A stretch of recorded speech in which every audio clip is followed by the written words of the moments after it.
नमस्कार मित्रों, मैं हूं डॉक्टर सोमेंद्र शुक्ला और आप देख रहे हैं मेरा चैनल जिसमें कि मैं ज्योतिष विज्ञान से संबंधित आपके हित की जानकारियां आप तक पहुंचाता रहता हूं, जिससे आप अपनी समस्याओं का अपनी कुंडली देखकर स्वयं निदान कर सकें।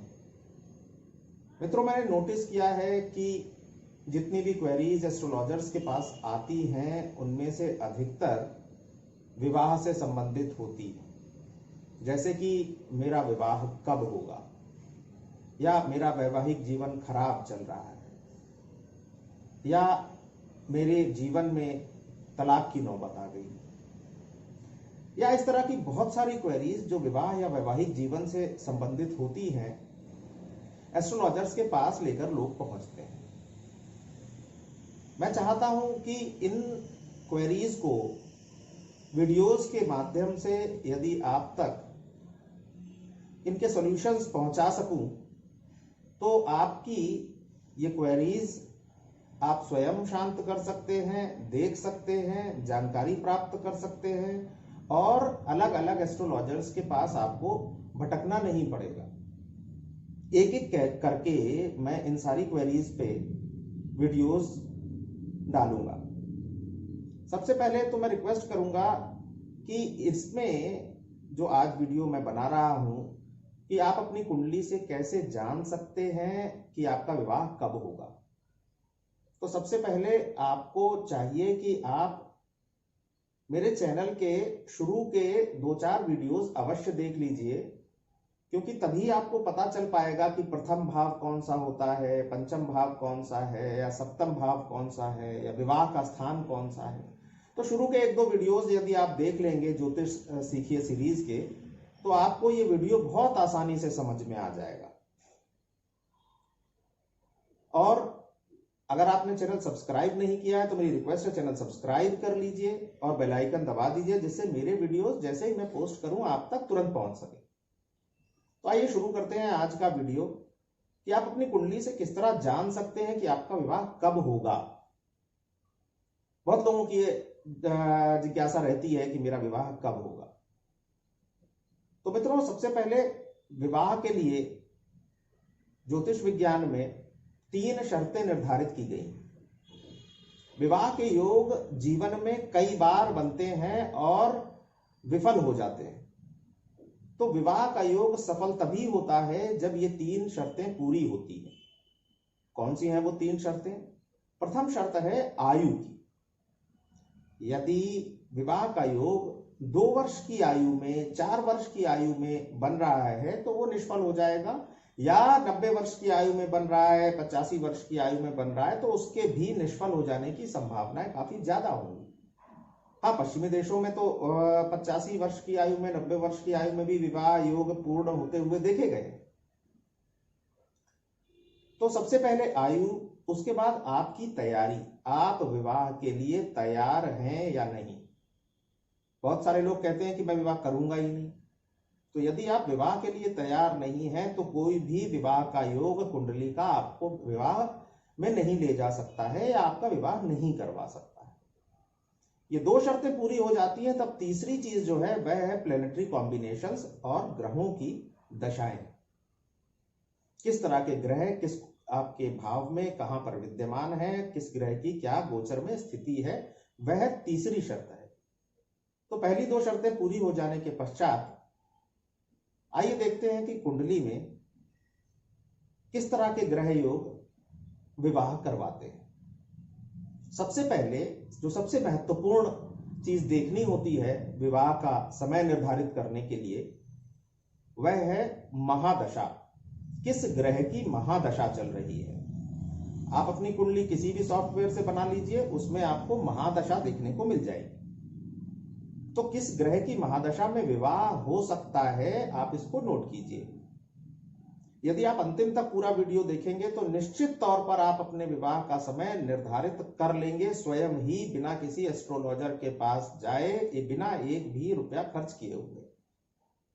तो महादशा होनी चाहिए या तो लग्नेश की, यानी कि फर्स्ट हाउस लॉर्ड की, या पंचमेश की अर्थात 5th हाउस लॉर्ड, या सप्तमेश की अर्थात 7th हाउस लॉर्ड, सप्तम स्थान विवाह का स्थान भी होता है, नवमेश की अर्थात भाग्येश की और एकादशेश की अर्थात 11वें स्थान के स्वामी की। इनमें से किसी भी ग्रह की महादशा चल रही हो तो विवाह होने की संभावना बहुत ज्यादा होती है। हाँ, इसमें शर्त यह है कि इनमें से कोई भी ग्रह, उदाहरण के तौर पर लग्नेश की दशा चल रही है लेकिन लग्नेश छठे स्थान पर बैठा हुआ है, तो इनमें से कोई भी ग्रह यदि छठे स्थान, 8वें स्थान या 12वें स्थान पर बैठे हैं तो इस दशा में विवाह होने की संभावना नहीं रहेगी। तो लग्नेश, पंचमेश, सप्तमेश, नवमेश और एकादशेश, इनकी दशा में विवाह होता है, किंतु यह खराब स्थानों पर पड़े हुए ना हो। और यदि ये खराब स्थानों पर पड़े हुए हैं तो इन पर गुरु की या तो दृष्टि हो या ये गुरु के साथ हो। तो फर्स्ट रूल तो ये मैंने आपको बताया। अब पॉइंट नंबर 2 आप नोट कीजिए। सप्तमेश अर्थात विवाह स्थान का स्वामी जिस राशि में बैठा हुआ है, उस राशि की स्वामी की यदि दशा चल रही हो तो उसमें भी विवाह होता है। सप्तम भाव में यदि कोई ग्रह बैठा हुआ है तो उसकी दशा भी आप विवाह के लिए देखेंगे। सप्तम भाव का स्वामी नवमांश कुंडली में जिस राशि में बैठा है, उस राशि का स्वामी, उसकी भी दशा में विवाह होता है। राहु की दशा और केतु की दशा, इनमें भी विवाह होता है। तो पहले तो मैंने आपको बताया कि महादशा कौन सी होनी चाहिए। लग्नेश, पंचमेश, सप्तमेश, नवमेश और एकादशेश, यदि ये खराब ना हो, यदि खराब है तो गुरु की दृष्टि हो या गुरु के साथ हो। सप्तम भाव में जो ग्रह बैठे हुए हैं उनकी दशा, साथ में उनकी पोजीशन भी खराब ना हो, और अगर खराब है तो गुरु की दृष्टि हो या गुरु के साथ हो। साथ में सप्तमेश नवमांश कुंडली में जिस राशि में बैठा हुआ है उसकी दशा हो, या फिर राहु की दशा हो या केतु की दशा हो। तो ये तो महादशाएं हैं जिनमें विवाह होना संभावित होता है, लेकिन केवल महादशा से विवाह नहीं होता। महादशा के साथ में अंतरदशा भी देखते हैं। अंतरदशा में भी यही रूल्स लागू होंगे कि ये अगर इनमें से किसी ग्रह की महादशा है और इनमें से ही जो ये कंडीशंस बताई हैं किसी ग्रह की अंतरदशा है, तो और कंफर्म हो जाता है कि विवाह होने की संभावना अब बढ़ गई। इसके अलावा जो एक महत्वपूर्ण चीज हम देखते हैं वह है गोचर। विवाह के लिए सबसे महत्वपूर्ण चीज होती है गोचर, और गोचर में शनि का गोचर, शनि का गोचर, गुरु का गोचर और मंगल का गोचर।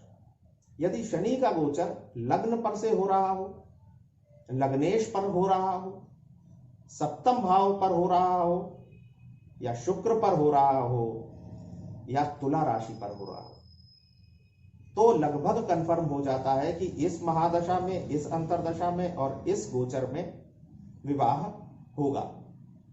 शनि के गोचर के अलावा गुरु का गोचर भी बड़ा इंपॉर्टेंट है। गुरु का गोचर भी लग्न पर, लग्नेश पर, सप्तम भाव पर, सप्तमेश पर, शुक्र पर या तुला राशि पर हो तो और ज्यादा कंफर्मेशन मिलता है।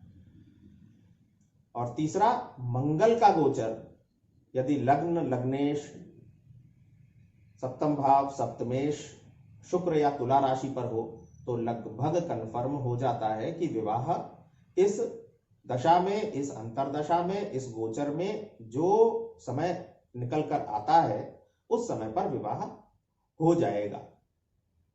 गोचर के बारे में जानकारी आपको किसी पंचांग से या इंटरनेट के माध्यम से मिल जाएगी कि किस समय पर कौन सा ग्रह किस राशि से गोचर कर रहा है।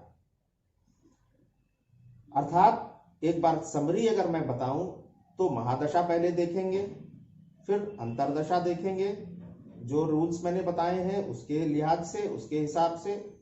उसके बाद गोचर देखेंगे इन 3 ग्रहों का, और अगर इनमें जितनी ज्यादा से ज्यादा चीजें मैच कर रही हों उसको देखकर विवाह के समय का बिल्कुल सटीकता से आप निर्धारण कर सकते हैं। यदि वीडियो में कोई भी बात समझ में ना आई हो तो आप कमेंट करके पूछ सकते हैं। मैं निश्चित तौर पर प्रयास करूंगा कि सभी प्रश्नों के जवाब दे सकूं। वीडियो देखने के लिए धन्यवाद। नमस्कार।